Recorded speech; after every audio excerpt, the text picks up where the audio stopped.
Hello students, I am Mr. Alam from my team Wisdom. Today we will learn about the continuity. Continuity calculus का part है. Continuity देखा जाए तो single word में जो इसको डिफाइन कर सकते हैं कंटिन्यूटी को कि एक continuous a function fx is said to be continuous at x is equal to c if left hand limit is equal to right hand limit is equal to value of the functions. Means continuous जो होते हैं, जो भी continuous किसी भी function का होता है वो किसी पॉइंट पे हम लोग कंटिन्यूस निकालते हैं, पर्टिकुलर पॉइंट पे निकालेंगे, इंडिकेटेड पॉइंट पे निकालेंगे. मीन्स किसी भी कंटिन्यूस फंक्शन होने के लिए, यानी कंटिन्यूस होने के लिए ये तीनों left hand limit, right hand limit and value of the function, ये तीनों इक्वल होनी चाहिए. सो लेफ्ट हैंड लिमिट का फार्मूला है limit H tending to 0 F of C minus H. Right hand limit is limit H tending to 0 F of C plus H and value of the function is F of C. और we can say that limit X tending to 0 minus fx which is equal to limit x tending to 0 plus fx which is equal to fx. ये तीनों equal होने चाहिए. अगर तीनों में से कोई भी इक्वल नहीं है तो वो फंक्शन जो होगा इंडिकेटेड पॉइंट में वो कंटिन्यूअस नहीं होगा, मींस वो डिसकंटिन्यूअस होगा. अब यहाँ पे आप देखो कि इंडिकेटेड पॉइंट क्या है. यहाँ पे इंडिकेटेड पॉइंट जो दिया हुआ है वो इंडिकेटेड पॉइंट आपकी ये है, this is the indicated point, ये आपका इंडिकेटेड पॉइंट है. अब इंडिकेटेड पॉइंट मीन्स हो गया C का इंडिकेटेड पॉइंट कुछ भी हो सकता है. C इज इक्वल टू 1 भी हो सकता है, 2 भी हो सकता है, 3 भी हो सकता है. Means x is equal to 1, 2, 3 किसी में भी इंडिकेटेड पॉइंट निकालने के लिए होगा. अब यहाँ हमें ये देखना है कि इंडिकेटेड पॉइंट जो होगा उसकी राइट हैंड लिमिट कैसे हम निकालते हैं और उसका लेफ्ट क्या होगा. बहुत ईजी है. आपने नंबर सिस्टम किया है, यानी नंबर लाइन किया है. सो आप यहाँ देखो, सपोज करो ये आपका नंबर लाइन हो गया, ये आपका C हो गया, x is equal to C. इससे राइट हैंड, इससे जो राइट होगा वो x is definitely greater than C होगा, और ये जो इससे लेफ्ट जो होगा वो लेस देन होगा. मीन्स ये जो होगा वो आप RHL आ गया, और ये जो हो गया वो LHL हो गया, और ये जो हो गया x इक्वल टू C जो हो गया ये हो गया value of the function, value of the function. अब मैं इसकी नॉमिकल्स, ये तो C हमने ले लिया, कोई एक वैल्यूज ले लेते हैं, नॉमिकल वैल्यू ले लेते हैं. सपोज करो x इक्वल टू 1, 2, 3. अगर x इक्वल टू 1 पे इंडिकेटेड पॉइंट मेरा दिया हुआ x equal to 1, means C कितना हो गया आपका 1 आ गया. मीन्स C आ गया 1, मीन्स 1 से ग्रेटर और 1 से less, means x equal to 1 हो गया, means x is greater than 1 और x is less than 1.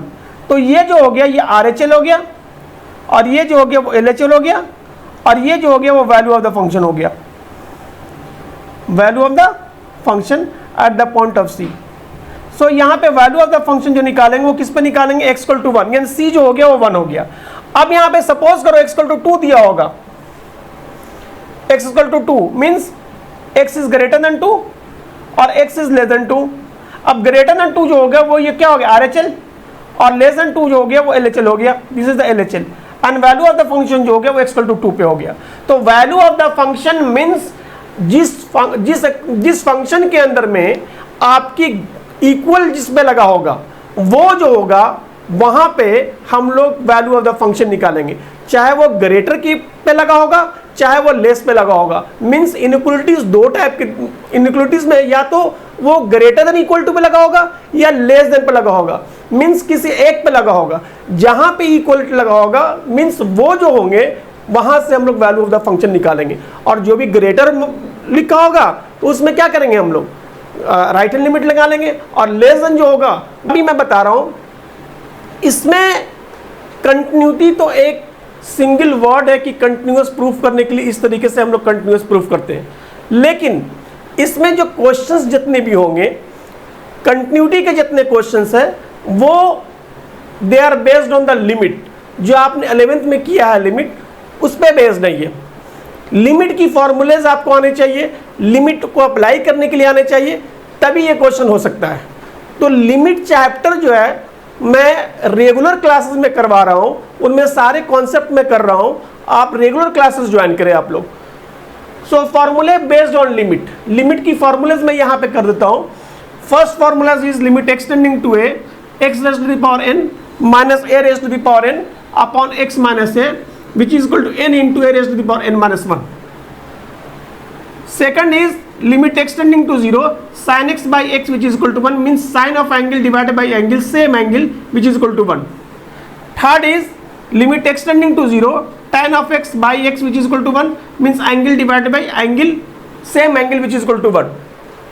Limit extending to 0 cos x which is equal to 1. Limit extending to 0 e की power x minus 1 by x means e raised to the power 0 minus 1 by 0 which is equal to 1. 6 is limit extending to 0 log of 1 plus x by x which is equal to 1. 7th is limit extending to 0 a की power x minus 1 by x which is equal to log a base e. ये limit के formulas है। इसके अगर ये clear है तभी आप कंटिन्यूटी के क्वेश्चन कर सकते हो। अगर ये क्लियर नहीं है, आप इसके एप्लीकेबल नहीं जान रहे हो, तो थोड़ी प्रॉब्लम होंगे इनमें। तो कंटिन्यूटी देखा जाए तो सिर्फ और सिर्फ कंटिन्यूटी के अंदर में left hand limit, right hand limit and value of the function, यही चीजें हमें निकालना होता है, इसके अलावा और कुछ भी नहीं। इस पे जो बेस्ड क्वेश्चन होते हैं, इनके क्वेश्चन जो है वो दो टाइप के ही क्वेश्चन आते हैं, क्योंकि अभी सीबीएसई बोर्ड जो क्वेश्चन होने वाले हैं उनमें जो ओल्ड पैटर्न पे क्वेश्चन आएंगे। मीन्स इसका मतलब ये है कि जो सीबीएसई बोर्ड का अभी सर्कुलर हुआ है आए हैं, उसके अंदर में ये कि जो बोर्ड वंस इन ईयर होता था वही होंगे, टर्म 1 और टर्म 2 नहीं होंगे। तो जो क्वेश्चन ओल्ड पैटर्न पे जो होंगे वंस इन ईयर, उसके अंदर में कंटिन्यूटी के वेटेज जो है वो 4 मार्क के हैं। 101% एक क्वेश्चन 4 मार्क के आएंगे ही आएंगे। 4 मार्क के क्वेश्चन जो आते हैं वो दो टाइप के क्वेश्चन होते हैं। पहला कि find the given function is continuous और नॉट, और check whether the function is continuous और नॉट, और check the point of the discontinuity. Means पूछने का मतलब है ये तीनों क्वेश्चंस का मीनिंग एक ही है कि हमें चेक करना है कि जो गिवन फंक्शन है वो कंटिन्यूअस है इंडिकेटेड पॉइंट पे। आपकी पॉइंट ऑफ इंडिकेशन आपको दिया होगा कि किस पॉइंट में आपको हमें फंक्शन को कंटिन्यूअस या डिसकंटिन्यूअस चेक करना है। दूसरे टाइप के जो क्वेश्चन होते हैं, find the value of K, या find the value of A, find the value of B, और find the relationship between A and B so that the function is continuous at the indicated point. Means function जो है already indicated point पे वो function continuous होगा, continuous given है।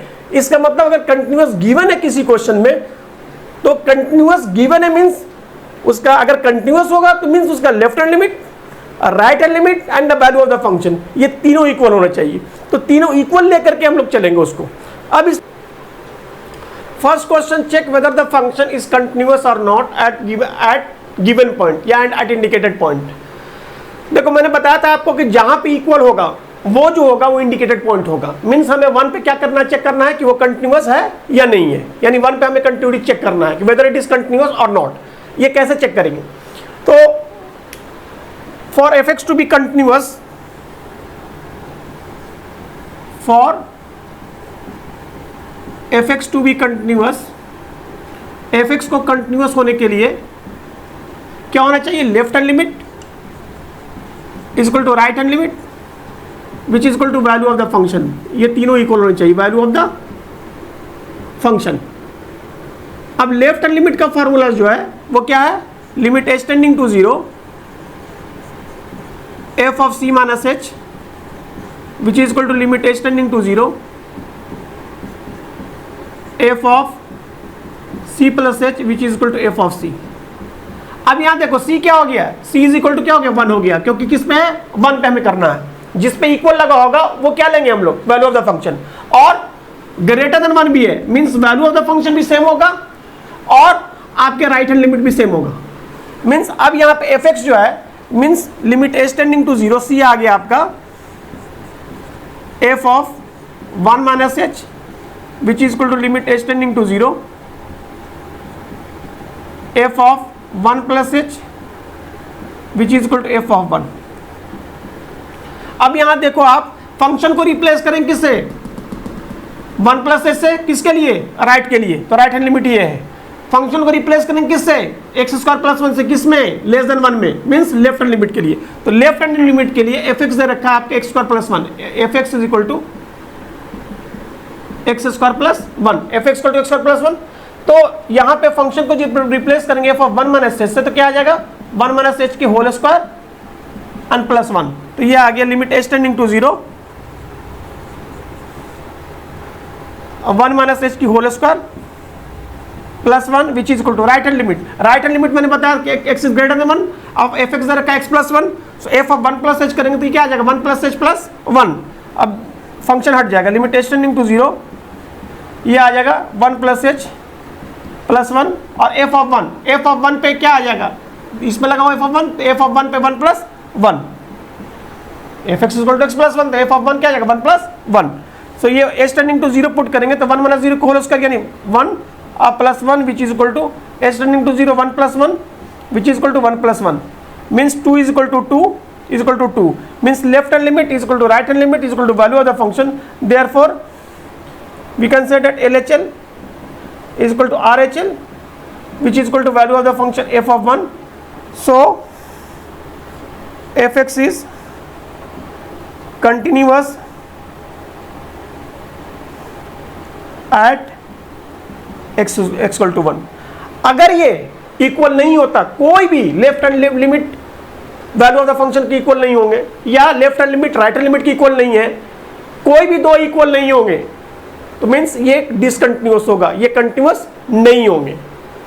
ये questions करने का तरीका है।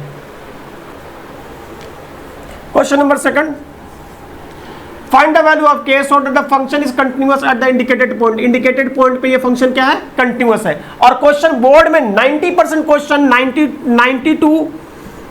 95% क्वेश्चन जो है यही इसी टाइप के क्वेश्चन आते हैं। 10% कर सकते हैं या लेस देन 10% इस टाइप के क्वेश्चन आते हैं। तो find the value of k so that the function is continuous at the indicated point. Indicated point पे वो कंटिन्यूअस है। So given that function is fx is continuous at किस पे, at x equal to pi by 2 पे। Indicated point क्या है, पाई by 2 पे। पाई by 2 पे क्या है, वो फंक्शन क्या है आपके, कंटिन्यूअस है at X equal to pi by 2। Means अगर कंटिन्यूअस होंगे तो left hand limit is equal to right hand limit which is equal to value of the function.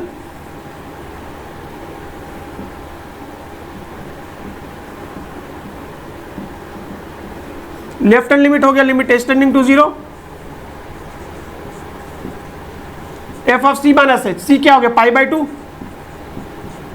Minus H which is equal to limit H tending to 0, F of pi by 2 plus h which is equal to f of pi by 2। अब यहां देखो not equal to pi by 2, इसका मतलब इसमें दो condition निकलेगा, या तो ये ग्रेटर होगा या तो लेस होगा। मीन्स इसका मतलब ये कि same function left hand limit होगा और राइट हैंड लिमिट होगा। सो ये आ जाएगा लिमिट एच टेंडिंग टू 0, ये आ जाएगा k into cos of pi by 2 minus h upon pi minus 2 into pi by 2 minus H which is equal to limit H tending to 0 k into cos of pi by 2 plus h upon pi minus 2 into pi by 2 plus h which is equal to f of pi by 2। F of pi by 2 पे कितना दिया हुआ, 3 दिया हुआ है। F of pi by 2 पे 3 दिया हुआ है। अब यहां देखो cos of pi by 2 minus theta क्या होता है, साइन थीटा। तो f of sine h upon यहां से आ जाएगा pi minus 2 into pi by 2 अब plus 2h limit H tending to 0 which is equal to limit H tending to 0, ये हो जाएगा k into cos of pi by 2 plus h minus of sine h upon pi minus 2 into pi by 2 minus 2h। अब यहाँ पे 2 और 2 cancel हो गया, again पाई और पाई कैंसिल हो जाएगा, 2 और 2 यहाँ से पाई और पाई कैंसिल हो गया, बचेगा 2h यहाँ पे, मीन्स k/2 कॉमन ले लो, k/2 sin h by h and limit h tending to 0 which is equal to limit h tending to 0, और यहाँ पे भी क्या हो जाएगा -k/-2, तो +2 k/2 sin h by h which is equal to 3. So we can say that sin h by h which is equal to 1. So k/2 is equal to k/2 into 1. Therefore k/2 which is equal to k/2 which is equal to 3. Therefore k is equal to क्या आ जाएगा 6. So k equals क्या हो गया 6 हो गया. तो ये इस टाइप की 2 टाइप के ही क्वेश्चन होते हैं. तीसरे टाइप के क्वेश्चंस नहीं होंगे, या तो कंटिन्यूस प्रूफ करने के लिए होंगे या फिर वैल्यूज निकालने के लिए होंगे. इसमें और भी बेस्ट क्वेश्चन होंगे, बहुत सारे क्वेश्चंस मैं करवाऊंगा. Thanks for watching this video. Let me know if you have any doubts related to continuity. We will clear in our regular classes.